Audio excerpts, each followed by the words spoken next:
यहाँ पे हम लोग डिराइव करेंगे expression for a drift velocity. फिर से वही ज्यूम कर लेते हैं। एक हमारे पास कंडक्टर है of length L, area of cross section capital A, and N is the number of free electrons. और इसको हमने कनेक्ट करा रखा है बैटरी से, और जब हमने बैटरी से इसको कनेक्ट करा रखा है जिसका पोटेंशियल कितना है V, तो इलेक्ट्रॉन इलेक्ट्रिक फील्ड के अपोजिट डायरेक्शन में एक डिफिनिट वेलोसिटी गेन कर लेते हैं, जिसको हमने क्या बोला था, ड्रिफ्ट वेलोसिटी। इलेक्ट्रिक फील्ड की आपकी डायरेक्शन ये हो जाएगी फ्रॉम लेफ्ट टू राइट। ये आपकी इलेक्ट्रिक फील्ड है। अब इलेक्ट्रॉन एक डिफिनिट वेलोसिटी से मूव करना स्टार्ट कर दिया है फ्रॉम राइट टू लेफ्ट, जिसको हमने क्या बोला है, ड्रिफ्ट वेलोसिटी।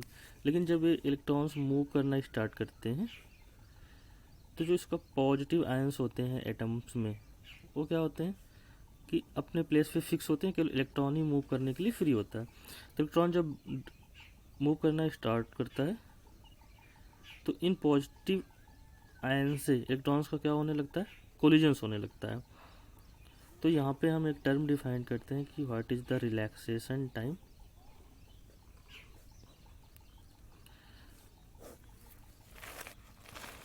तो रिलैक्सेशन टाइम क्या होता है, दिस इज द टाइम,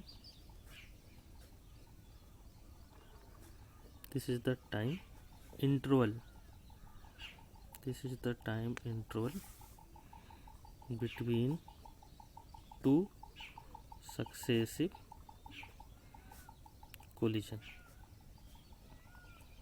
दो सक्सेसिव कोलिजन के बीच का जो डिस्टेंस, जो टाइम इंटरवल होता है, उस टाइम इंटरवल को हम क्या बोलते हैं, relaxation time, and it is denoted by tau. It is denoted by tau. इसको हम किससे डिनोट करते हैं, इसको हम डिनोट करते हैं टाउ से डिनोट करते हैं। तो रिलैक्सेशन टाइम हमें समझ में आ गया। रिलैक्सेशन टाइम क्या होता है कि जब इलेक्ट्रॉन इलेक्ट्रिक फील्ड अप्लाई करते हैं तो इलेक्ट्रॉन ड्रिफ्ट करना स्टार्ट करते हैं। लेकिन ड्रिफ्ट करते हैं तो जो आपका किसी भी एटम के अंदर का न्यूक्लियस है, पूरा पॉजिटिव आयन है, वो क्या रहता है, फिक्स रहता है। तो उसका इलेक्ट्रॉन से कोलिजन्स होने लगता है। तो जो टाइम इंटरवल होता है बिटवीन टू सक्सेसिव कोलिजन, उस टाइम इंटरवल को हमने नाम दिया रिलैक्सेशन टाइम, और इसको हमने डिनोट किया है किससे, टाउ से इसको हम डिनोट करते हैं। और नेक्स्ट टर्म इसी में आता है मीन फ्री पाथ। तो मीन फ्री पाथ क्या होता है कि इसको हम लेमडा से दिखाते हैं। तो ये होता है distance between two successive collision, distance travelled by the free electrons between two successive collision. तो जितना भी डिस्टेंस दो कोलिजन्स के बीच में ट्रेवल कर रहा है आपका इलेक्ट्रॉन, उसी को हम क्या बोलते हैं, मीन फ्री पाथ। अब यहाँ पे समझ सकते हो कि बैटरी कहती क्या है, बैटरी इलेक्ट्रॉन को एनर्जी देती है। एनर्जी दे के हो गया किसी पॉजिटिव आयन से आपका क्या हो गया, तो उसका कोलिजन होगा। कोलिजन के बाद फिर अपनी एनर्जी को क्या करेगा, लॉस कर देगा, फिर उसको इलेक्ट्रिक फील्ड एनर्जी देगी, फिर दूसरे से कोलिजन होगा। इस तरीके से इलेक्ट्रॉन का क्या होते रहता है, किसी भी कंडक्टर के अंदर में मूवमेंट होता है। तो इलेक्ट्रॉन एक पार्टिकुलर डायरेक्शन में मूव करना स्टार्ट कर देते हैं तो हम बोलेंगे चार्ज फ्लो करना स्टार्ट कर दिया, जिससे कंडक्टर में क्या सेटअप हो जाता है, एक इलेक्ट्रिक करंट सेटअप हो जाता है। ठीक है, अब हमें पता है कि हमने V वोल्ट की बैटरी लगाई है, तो इसके क्रॉस पोटेंशियल डिफरेंस कितना है, V। तो हम इलेक्ट्रिक फील्ड यहाँ से देख सकते हैं, आपका इलेक्ट्रिक फील्ड हो जाता है E equal to potential difference V upon length of the conductor. ठीक है, नेक्स्ट हम कर सकते हैं फोर्स ऑन ईच इलेक्ट्रॉन। कितना फोर्स इस पे लगेगा, हमें पता है किसी भी जो कोई भी चार्ज किसी इलेक्ट्रिक फील्ड के अंदर में होता है तो उस पर जो लगता है आपका फोर्स कितना लगता है, Q इंटू ई। तो यहाँ पे फोर्स हो जाएगा, इलेक्ट्रॉन पे चार्ज कितना होता है, स्मॉल ई, और इलेक्ट्रिक फील्ड कितना है, कैपिटल ई। नेगेटिव, नेगेटिव आपका साइन यहाँ पे डिनोट कर रहा है कि इलेक्ट्रॉन इलेक्ट्रिक फील्ड की अपोजिट डायरेक्शन में ड्रिफ्ट करेगा। ओके, नाउ हम लेट कर लेते हैं कि U1, U2, U3 and so on UN, ये सब क्या है, thermal velocity of n electrons. तो जो n इलेक्ट्रॉन्स प्रेजेंट हैं, ठीक है, उनकी क्या है सारी चीज़ें, थर्मल वेलोसिटी है। u1 u2 u3 and so on u1 are the thermal velocities of n electrons. तो अब हमें पता है कि एवरेज थर्मल वेलोसिटी,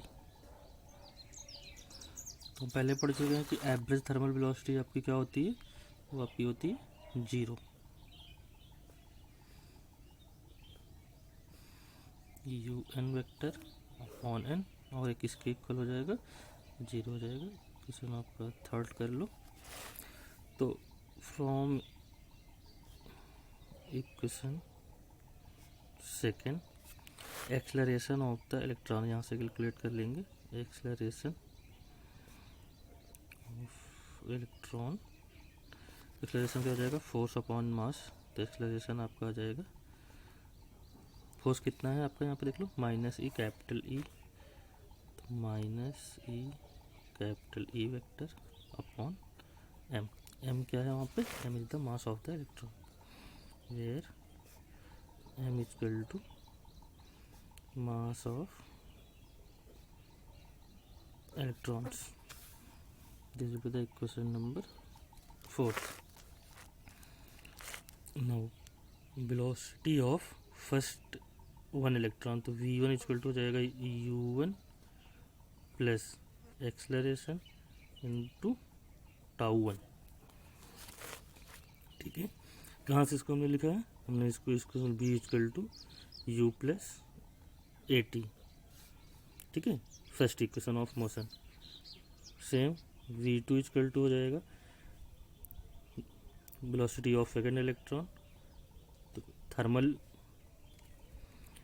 वेलोसिटी जिसके पास पहले से ही है, प्लस एक्सलरेशन इनटू उसका रिलैक्सेशन टाइम टाउ2।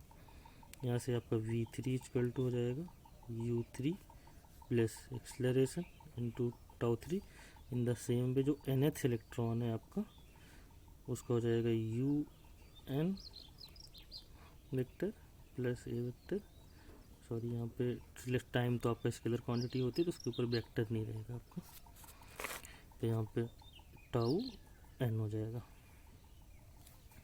अब इसका जो एवरेज होगा, उसी एवरेज को क्या बोलते हैं हम, ड्रिफ्ट वेलोसिटी बोलते हैं। तो v d vector equal to हो जाएगा v1 vector plus v2 vector plus v3 vector plus and so on vn vector upon n। Drift velocity equal to बन जाएगा, v1 की वैल्यू क्या रख देंगे, u1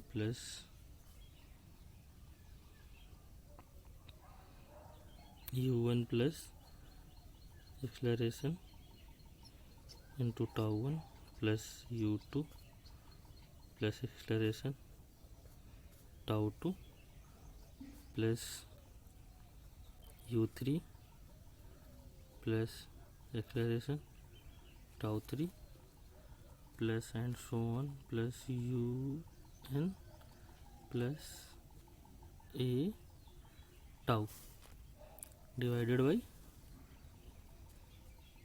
n। ये आपका बन जाएगा we d vector equal to